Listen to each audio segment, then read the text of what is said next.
President Trump loses a long battle over the Jeffry Epstein files.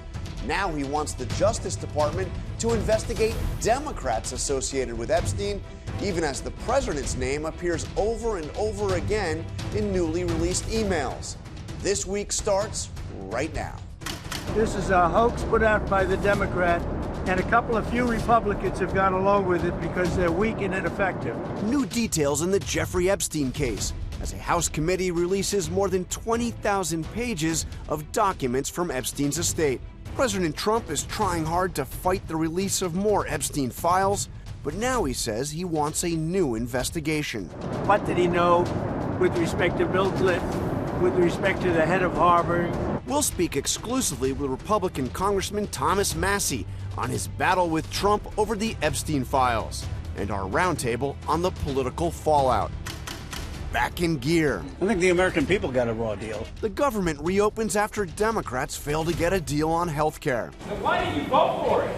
You look at our record and you tell me what you've done to protect the health care of Americans. Millions brace for the impact as the White House faces new pressure over rising prices. We need people to be able to go to the grocery store and actually buy what they need for their family.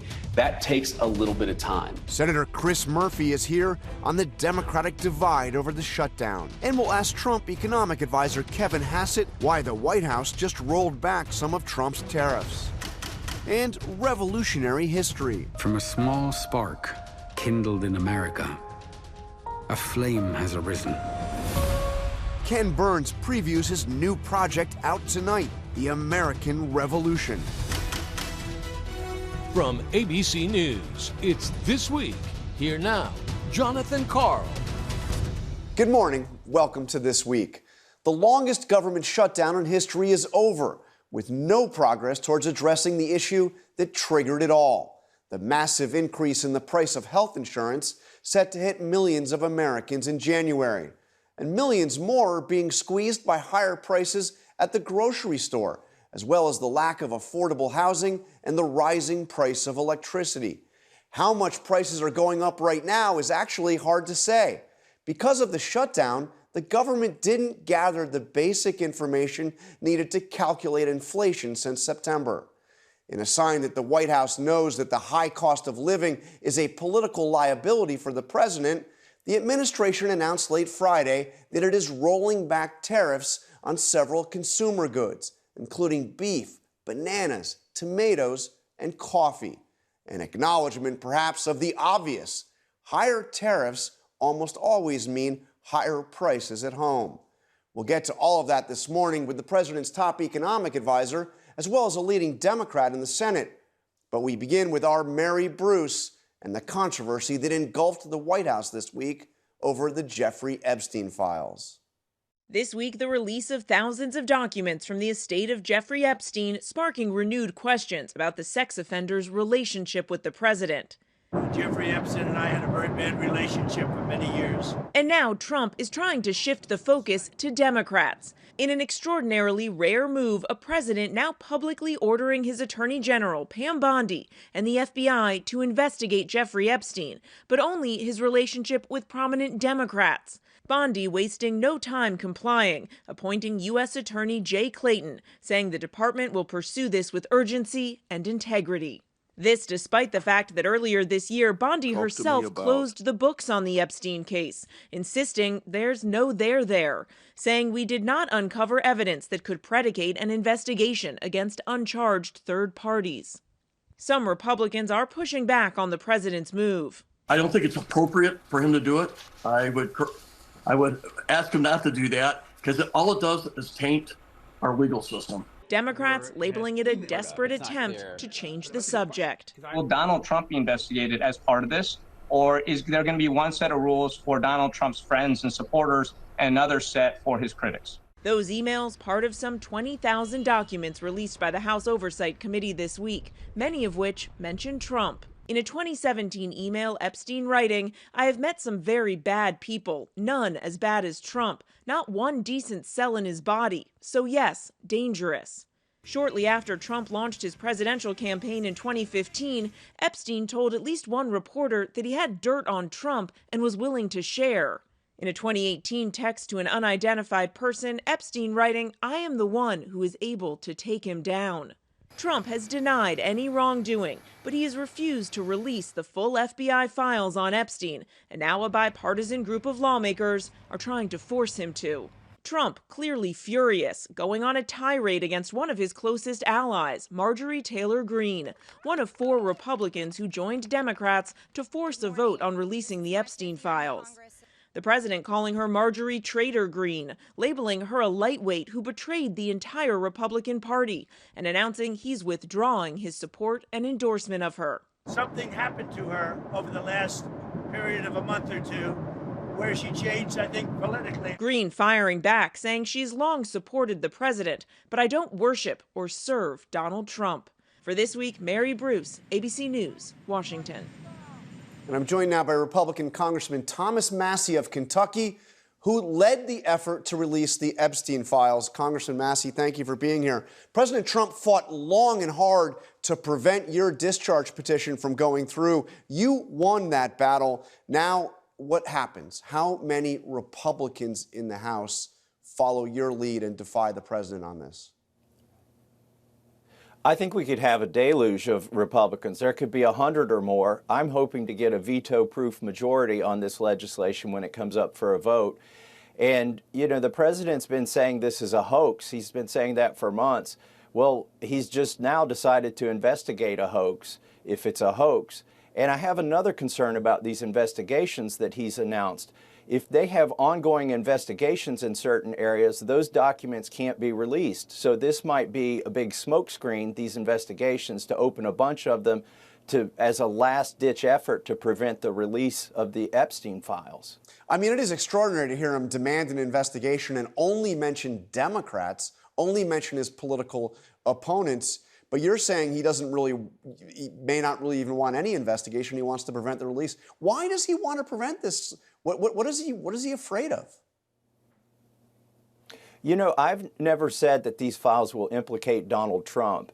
And I really don't think that they will. I think he's trying to protect a bunch of rich and powerful friends, billionaires, donors to his campaign, friends in his social circles. And that's my operating theory on why he's trying so hard to keep these files closed. What do you think is actually in these files? I mean, we've seen so much Epstein material, from the criminal cases, the stuff that just came out this week, you know, from the estate. What do you think is left? Yeah, I don't have to guess at what's in the files. I've talked to the survivors through their lawyer, and we know there are at least 20 people in those files. There are politicians, billionaires, movie producers who are implicated criminally, who haven't been investigated. And it's up to the FBI, not the survivors and the DOJ, to release those names, or at least to investigate them. And when I see Donald Trump announce a bunch of investigations, I don't see him going after these rich elites that are implicated in these files, according to the survivors. The president has gone after you in some deeply personal ways. I mean, attacking you over and over again, even attacking you for, regarding your wedding, your recent wedding, which, by the way, congratulations. What do you make of all that? And he's obviously supporting your primary opponents. I mean, what kind of retribution are you facing? You know, my wife told me, she said, "I told you so. We should have invited Donald Trump. He's mad that he didn't get an invitation." So we're taking it with a grain of salt. He's being a bully, or trying to be a bully. And they're trying to beat me here in Kentucky. But here's what's interesting. The people financing this campaign consist completely of 3 billionaires, and they're all in the Epstein class. In fact, one of them is named in Epstein's phone book. Not the secret files that the FBI is keeping, but in Epstein's phone book. So it's a small world. Dogs don't bark at parked cars, and we are winning. I'm not tired of winning yet, but we are winning. And not only the speaker, but the attorney general, the FBI director, and the president himself and the vice president, they're taking a big loss this week, because after months of fighting, I am winning this week with Ro Khanna. We're forcing this vote, and it's going to happen. I would remind my Republican colleagues who are deciding how to vote, Donald Trump can protect you in red districts right now by giving you an endorsement, but in 2030, He's not going to be the president, and you will have voted to protect pedophiles if you don't vote to release these files, and the president can't protect you then. This vote, the record of this vote, will last longer than Donald Trump's presidency. Now, I've talked to Senate leadership who tell me that this is almost certainly not even going to be brought up for a vote in the Senate. What's your sense on that? I mean, I guess if there's an overwhelming vote, like you said, 100 Republicans join all the Democrats, the pressure will be immense. But do you have any sense the Senate's even going to vote on this? Well, they don't have the procedural maneuver that Rokana and I used in the House. They don't have that in the Senate. It's called a discharge petition. But the senators do have other ways to force votes, as amendments, for instance, on larger bills in order to let bills move quicker through the chamber. So they could force the vote in spite of the leadership's efforts. I just hope John Thune will do the right thing. Look, our own speaker tried to push this bill by unanimous consent last week within 15 minutes of me getting the 218th vote because he was trying to save people from a vote. If he's ready to pass it by unanimous consent, then the Senate leader should be as well. Just bring it up. But the pressure's going to be there if we get a big vote in the House.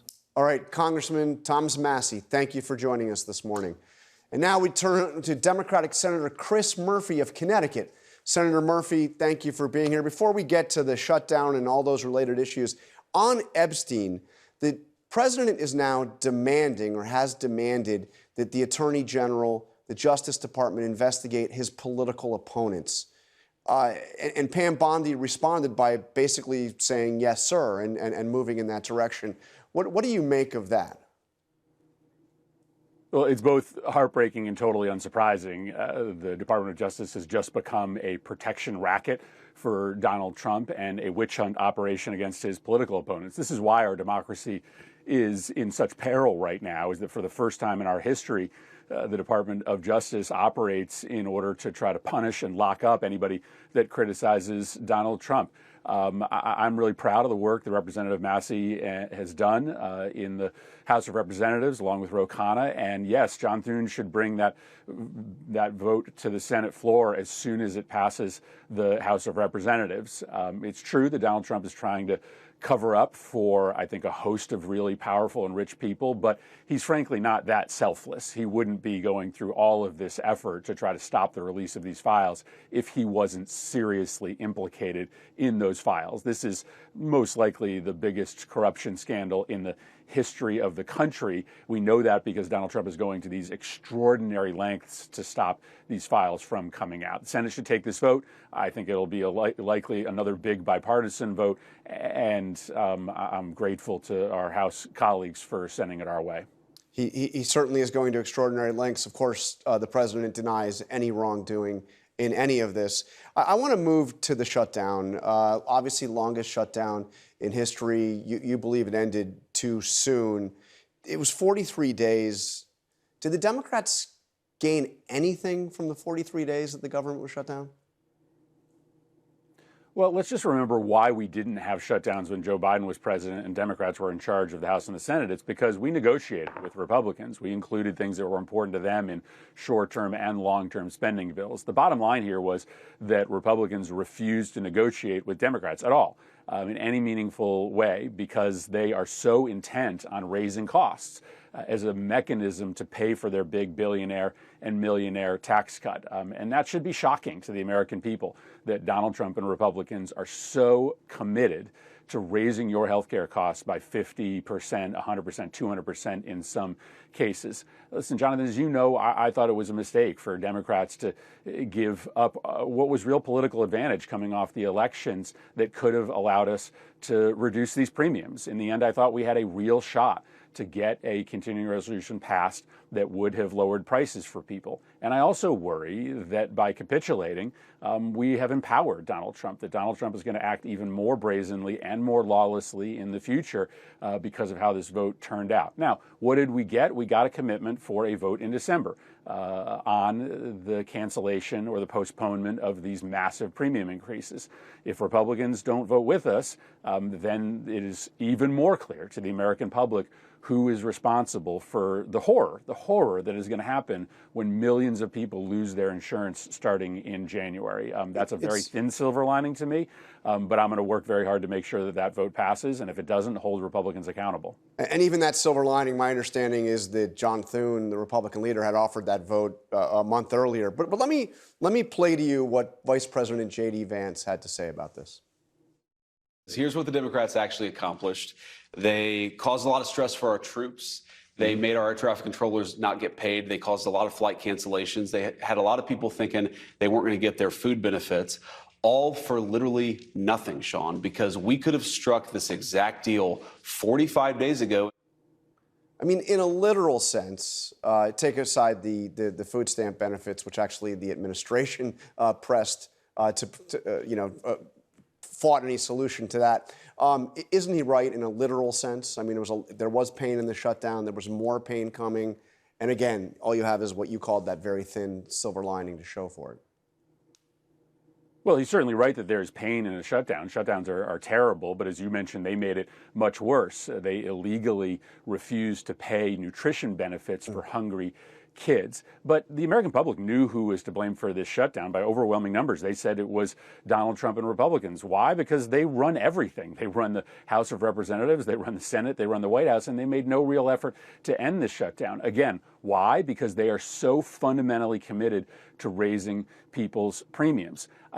Listen, there's going to be pain when you are trying to fight to preserve democracy. And yeah, I am disappointed in my colleagues that they weren't willing to stand and fight. I don't think that there is a smooth glide path from here until next November. So we're going to be back at this again in January. The funding only goes until January 31st. And I'm just very scared that we're going to once again punt pass a short-term or long-term spending bill. It doesn't do anything about people's health care. It doesn't protect our democracy. We still have work to do ahead of us as Democrats. You've been pretty harsh with those 8 of your colleagues who voted with the Republicans on this.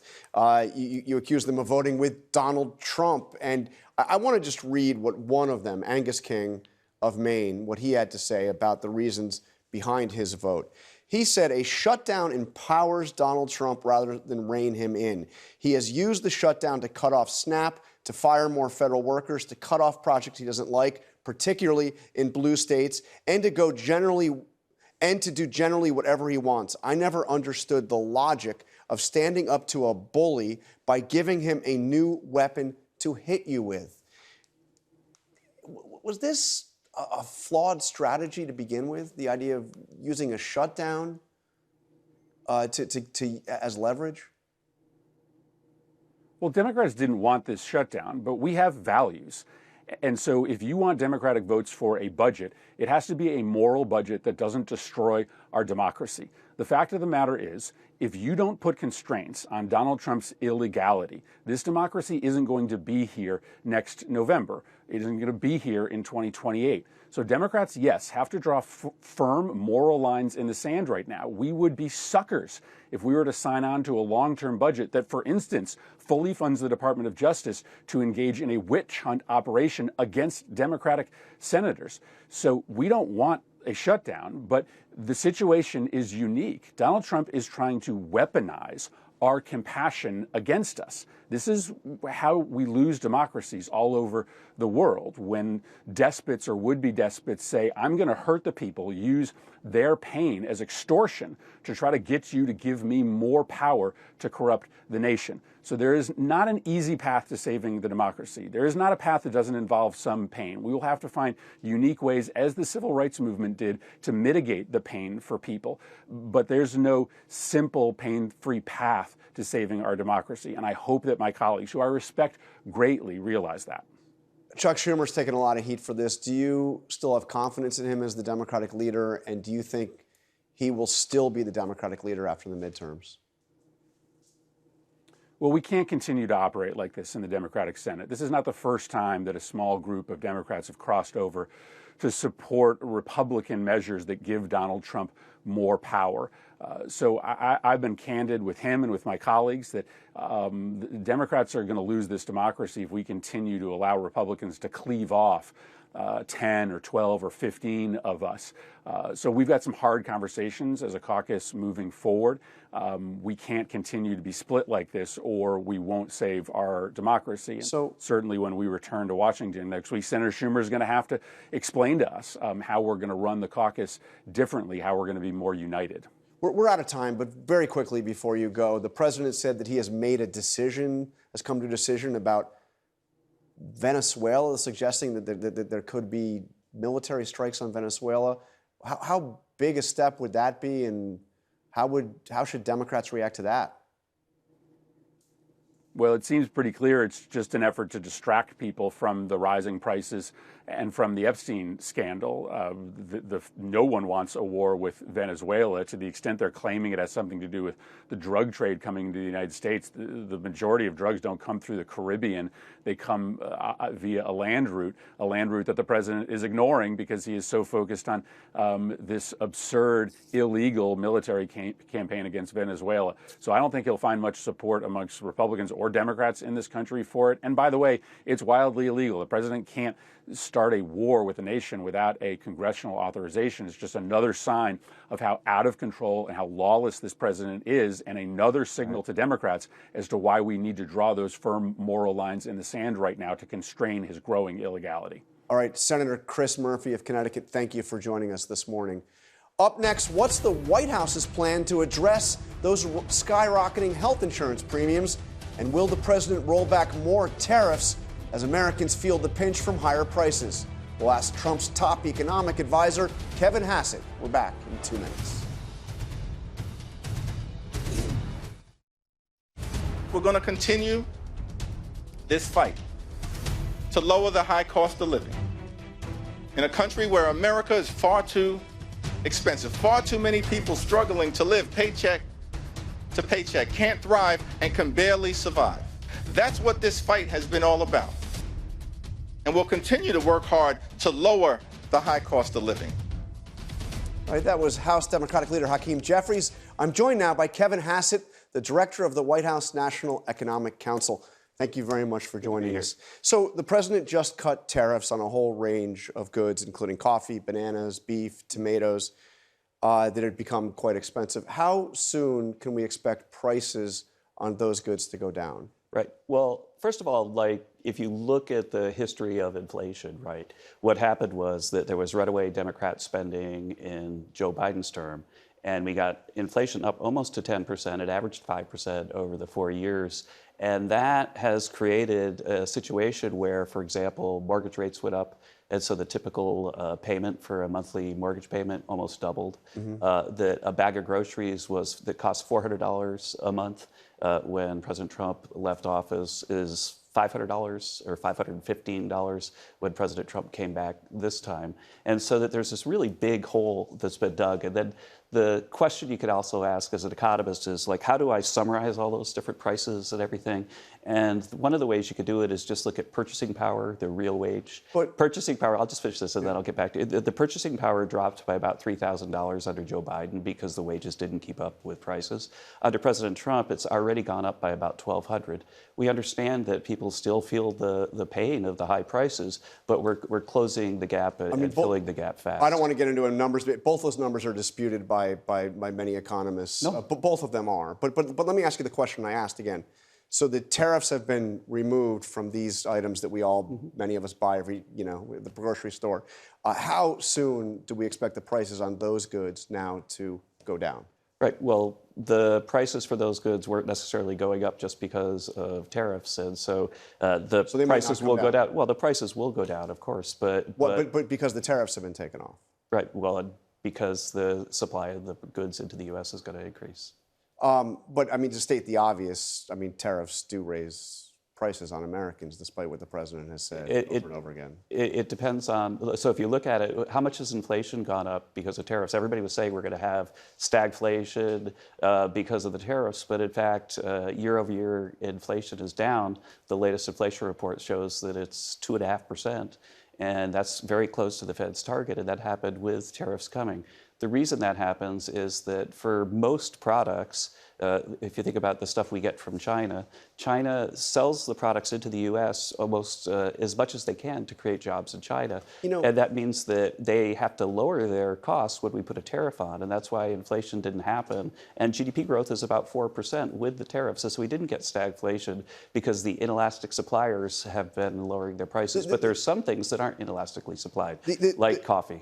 I mean, the president often says that prices have come down. Obviously, they haven't. We don't have deflation. I mean, there are some goods, like gasoline, yeah. But let's take a look at some of the goods that we buy, regularly in our household. Let's take a look at this. Coffee, as you mentioned, up 15%. Uncooked ground beef up 14%. Bananas up 8%. Fresh cakes and cupcakes up 6%. Lettuce up almost 6%. Lunch meat, salad dressings, tomatoes, all up, well more than that, 2.5%. I mean, Americans are clearly feeling that prices are continuing to go up, and with many of the goods that they buy regularly, they are going up. Well, and again, more. By significant numbers. Let's look at it. First of all, when we came in, the very first thing that all of you folks were talking to us about was egg prices. Yeah. And egg prices are down year over year. You could have put that in your chart right there. But the fact is, when we had almost 10% inflation in the year with Biden, that wasn't about economic factors. That was bird flu with the egg prices, just to be clear. But the meat prices problem is we've shut the border from Mexico because of an infestation in Mexico. So there are a bunch of things like that are targeted problems. And also, so you have lunch meats and meats, but the meats are coming slower from Mexico because there's a pest infestation there. But the bottom line is, if you want to control inflation, you gotta not spend like a drunken sailor. If you want the macroeconomics of it, we're reducing the deficit this year. So far this year, in the calendar year, it's dropped by almost $400 billion.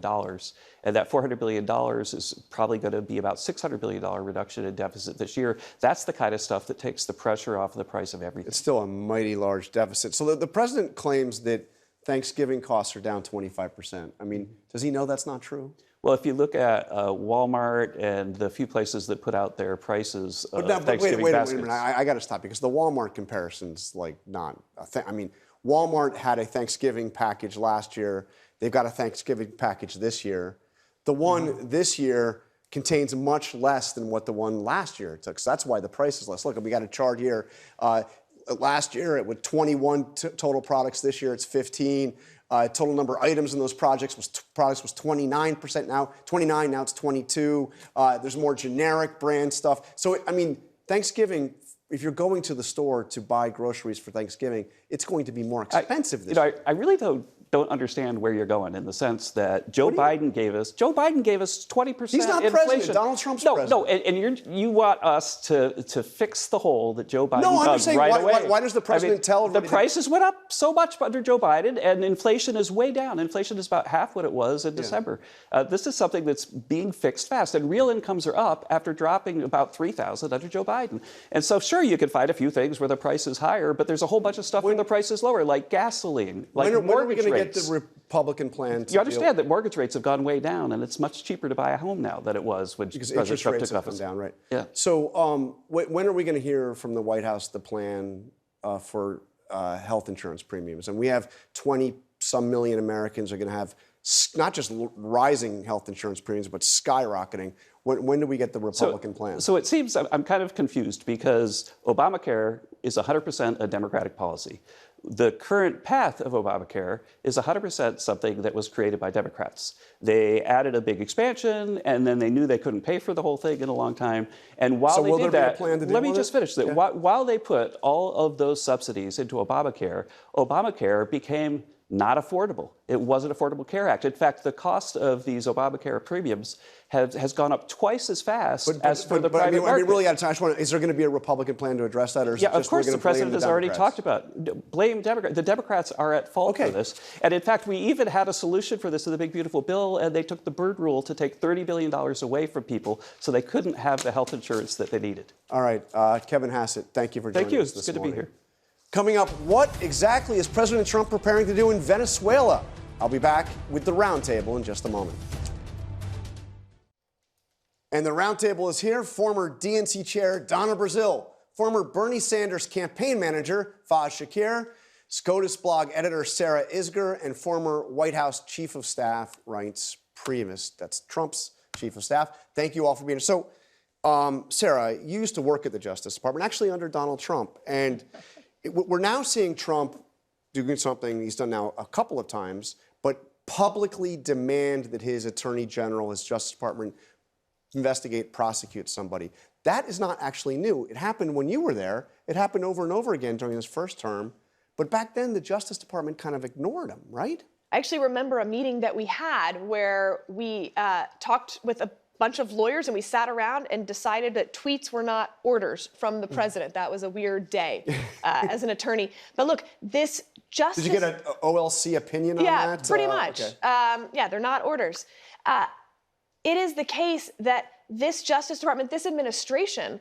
Because Pam Bondi is treating the Truth Socials alike. Now, maybe it's because they're Truth Socials and not tweets. But she responded almost immediately to this latest saying, aye, aye, sir. This administration, this Department of Justice, doesn't seem to think about what comes next. The Department of Justice has the ability to exercise enormous power, but you always know you're handing that power over to the next team, and that's a check. Not anymore, it seems. Because, I mean, back then, I remember Bill Barr would talk about how it was making his job difficult when the president would go out there and, you know, demand prosecutions of Democrats. Well, this is not normal, right? I know you're going to. It might be. You got to acknowledge me. It's normal now. I mean, but I mean, should it be normal? My God. Look, it's his. He's in charge of the Justice Department. He's got someone there, an Attorney General, to do that. But I think part of the frustration is. But do you think it's okay for the president to just be saying, investigate my political opponents? I think it's okay for the president to say, look, Bill Clinton's name is here in this file. Michael Wolff's name is here in this file. I think you should look into it. I don't think there's anything wrong with that. But the media doesn't want to cover that. The media doesn't want to cover all the Democrats that are in these files. The only thing they want to talk about is whether or not Donald Trump might be in these files. I mean, the fact of the matter is the Democrats flawlessly executed a plan that got nowhere.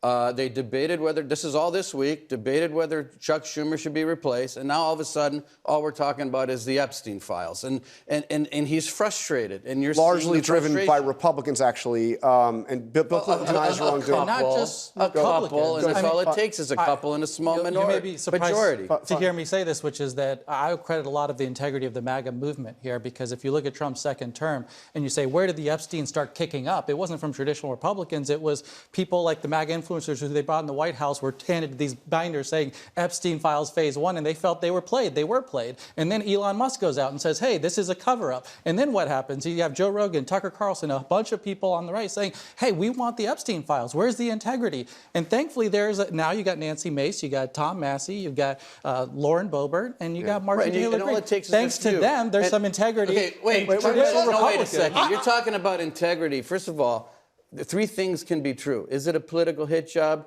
Yes. A special prosecutor. Do you want a special prosecutor nothing there on as it relates to Donald Trump? Yes. Should the files be released? How do you know there's special prosecutor? Well, the files should be released. I've said that for months. But this is a political. By the way, Donald Trump hasn't said that yet. I agree. The files should be released. Yeah. You're right. The MAGA crowd believed and trusted both Mr. Trump and Mr. Vance when they said, we're going to release these files. I think they should be released so that we can just put everything out on the table. The survivors are dependent on the members of Congress and the administration to get this tragedy over with. We need to think about the survivors. Look what's happening in Great Britain. That. So look, I agree. I mean, someone lost their title, Prince. A U.S. ambassador, a UN ambassador to the U.S. lost his job, the British ambassador. So let's stop pretending there's no there. There's a lot there, and we should get to the bottom of it. Can I ask you, though, is there a risk for Democrats of getting drawn into this too much and spending too much time talking about Epstein? Only that you need to tie it to what's a bigger agenda, right? Why does Donald Trump work so hard to defend Epstein? It has to be a bigger narrative, which I believe is factual, which is that Epstein lives in a world of the elites. He lives in a world of wealth and power. Trump's best constituency is Jeff Bezos, Mark Zuckerberg, Elon Musk, the billionaire class that surrounds him in his cabinet. His agenda depends on the support of these people. Why does he go to bat to make sure people like Reid Hoffman, whoever's names are mentioned in Epstein files, are never seeing the light of day? Because these are his crowd. These are the people he fights for, more aggressively than the people on Medicaid, more aggressively than people on SNAP. He tells them, go off, good luck to you. I'm struck by the Democrats that have defied him, which you referred to earlier. Let's look at what Marjorie Taylor Greene said in response to the attacks from Trump. She said, "It's astonishing how hard he's fighting to stop the Epstein files from coming out.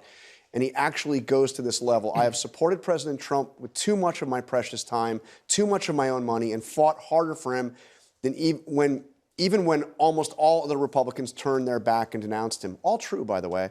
But I don't worship or serve Donald Trump. This is kind of an extraordinary development. I did pick Marjorie Taylor Greene as...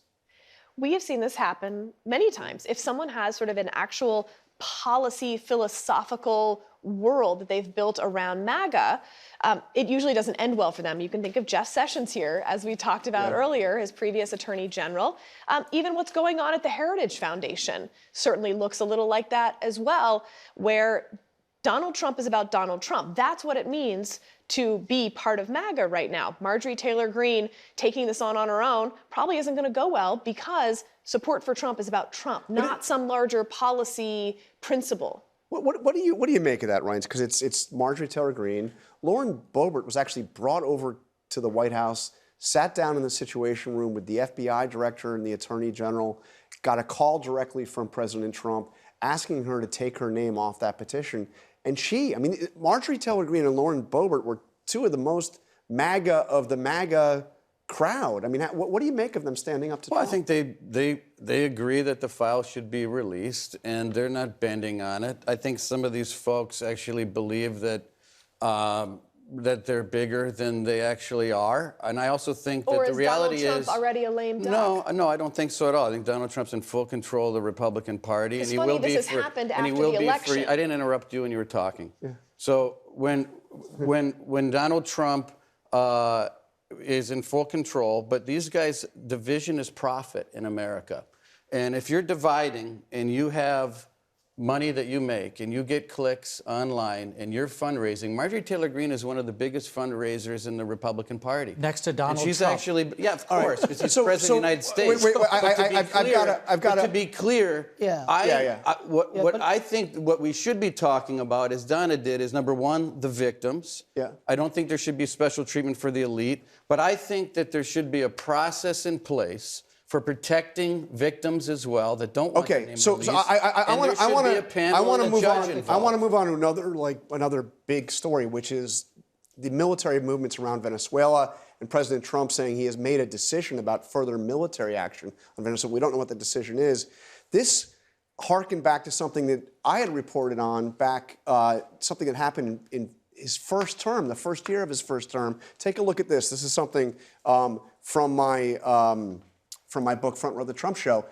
During one meeting in the fall of 2017 on the deteriorating situation in Venezuela, the president demanded a war plan. John Kelly, then chief of staff, told then National Security Advisor H.R. McMaster to stand down and not to pass the president's order onto the Pentagon. I mean, I thought this was a crazy story back then. I was almost too surprising to put in the book, but that the president was demanding a war plan for Venezuela. That was 8 years ago, and now he's actually doing it. Well, look, the USS Gerald Ford has moved closer to the region. Defense Secretary Hassett said that it's called Operation Southern Spear. There's more there than the American people know. Clearly, members of Congress don't know what's going on. Is it about regime change, or is it stopping the so-called chemical weapons fentanyl from crossing over? We don't know because the president has not really communicated. He may have done more internally, but we don't know what the hell he's up to. The Nobel Peace Prize loving, wanting Donald Trump is now metastasizing a war unnecessarily with Venezuela. You saw the general who was leading the strikes against some of these boats resign because he said did not feel there was merit to what was going on. And you have the president now metastasizing conflict, and the question has to be for much of the American public, why? Why is this going on? One of the reasons I would humbly suggest Chris Murphy was mentioning is that there's a distraction game at play. We need people to focus on something else. He likes to find, boogeymen to combat. Are Republican voters going to like the idea if he actually takes this? I mean, he's already bombing the boats, but if it goes further and bomb land targets in Venezuela? I do think it's very different taking out these boats than it is obviously starting a land war in Venezuela. Again, it goes to what is MAGA? Is it Trump or is it the principles that people thought they were voting for where he said he's ended all of these wars? We're going to have to take one number away if he starts one, certainly. And back then he had John Kelly and H.R. McMaster arguing against it. There's nobody arguing with him now, yeah, but my personal view is I hardly doubt there's going to be a land invasion in Venezuela. So I hold your fire on that. All right. Reince, up next. Filmmaker Ken Burns brings the American Revolution to life in his latest project. He joins me when we come back. From baseball to the Civil War, documentary filmmaker Ken Burns has highlighted the stories that have bound our nation together and tested our collective resolve. Ahead of America's 250th birthday next year, he's now turning his attention to the story that started it all, the American Revolution, a 6-part, 12-hour epic premiering tonight on PBS. And Ken Burns joins us right now. Congratulations on the new documentary. I've started watching it, just terrific. Is this your most ambitious project yet? I don't know if it's the most ambitious. Vietnam was really hard. The Civil War was really hard. Baseball was really hard. But I'll say this about the American Revolution. And that's my co-directors, David Schmidt and Sarah Botstein, we won't work on a more important project than this one. And one of the things remarkable, and this, again, not unique to your work, but really comes out here, is you have tapped some of Hollywood's biggest stars to help bring to life the words of those that were there, that were part of the American founding of the Revolutionary War. I want to play Claire Danes reading the words of Abigail Adams, something she wrote just after the Battle of Lexington and Concord. Take a listen. What a scene has opened upon us. If we look back, we are amazed at what is past. If we look forward, we must shudder at the view. Our only comfort lies in the justice of our cause. All our worldly comforts are now at stake. Our nearest and dearest connections are hazarding their lives and properties. God give them wisdom and integrity sufficient to the great cause in which they are engaged. Abigail Adams is writing as if she knows that 250 years later, we would still be reciting her words. She's obviously a terrific writer, but I just get a sense, and so many of the founders seem to know that they were not just engaged in an epic battle, but they were changing the course of history. Oh, they did, and they're writing to us. They're talking to you and to me. They're saying, John Adams, her husband, is saying, this is something that's going to affect untold millions that are yet born.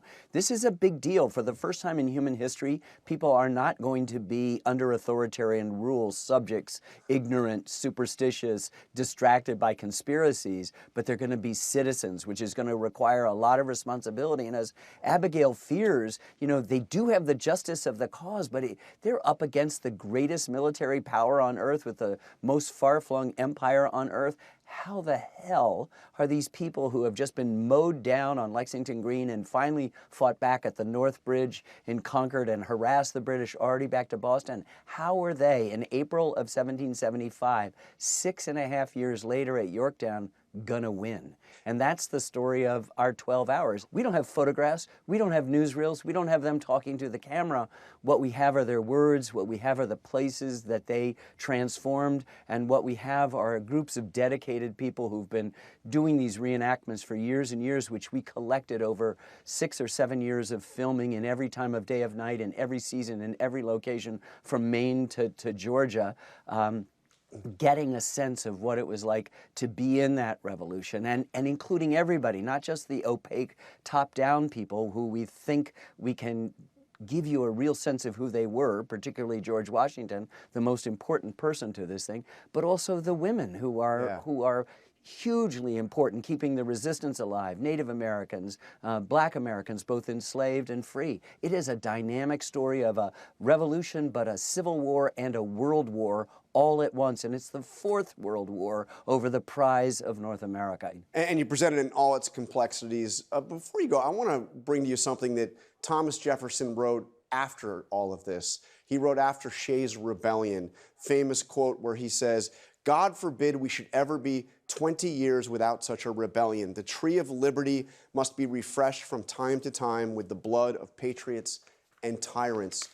Is it your sense that they believed, after spending so much time immersed in this, that they believed that this project would still be underway 250 years later? Well, you know, I think that Jefferson kind of regretted that. People have used this now, his quote, as a kind of an excuse for violence. He said in the Declaration itself that things shouldn't be changed for light or transient reasons. But they did want the idea of the United States to be fluid. Remember, he does say in that document, the pursuit of happiness. We can debate what happiness is. They meant lifelong learning, but it's the key word is the pursuit. Or later in the Constitution, a more perfect union. We're a nation in the process of becoming, and that's been my beat. That's what I've done for the last 50 years, is try to understand what it is about the story of the United States that is so unusual and so complicated and has so much undertow and yet is so inspiring. So the revolution is the big bang of this universe. So it is about the story of the expanding American promise, and that's what's so, to me, just exhilarating about diving into the American Revolution. Well, Ken, I wish we had another 5 parts and another 11 or 12 hours to go with this interview, but I am out of time. I hope to talk to you again soon. Again, congratulations on the documentary, out tonight. Appreciate it very much. And that's all for us today. Thank you for sharing part of your Sunday with us. Check out World News Tonight, and have a great day.